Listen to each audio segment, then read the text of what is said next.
Fighter jets the Harper government is buying have a new projected price tag. It's gone up, way up, from about $16 billion to nearly $30 billion. In Ottawa, the opposition parties got another big boost today, another official finding to back their claims that the Harper government has been misleading the House of Commons and Canadians. This time it's over the cost of those new fighter jets. The Parliamentary budget watchdog says the government's been lowballing the price tag by billions. Senior correspondent Terry Milewski picks up the story. Terry.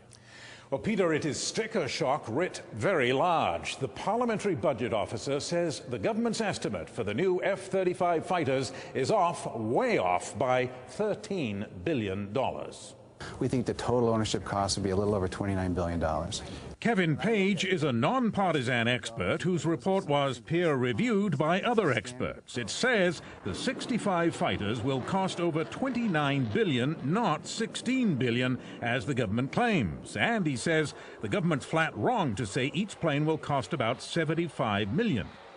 We have information now, the U.S. Navy saying they think the plane will actually cost in the neighborhood of $130 million per plane, which is roughly what we're estimating an average cost to be. I'm not going to get into a lengthy debate on numbers. The Prime Minister brushed off this latest setback and did the same for yesterday's rulings by the Speaker, saying the government hasn't levelled with Parliament.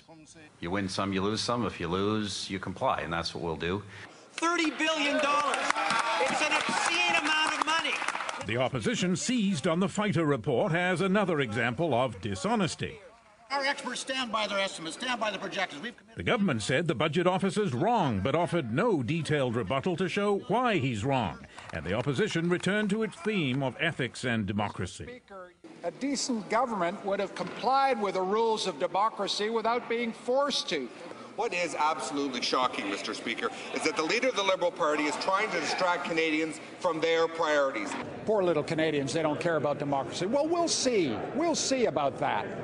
I'd be delighted to fight an election on that, to be very frank. Do you think that these issues of democracy and trust are enough to provoke an election?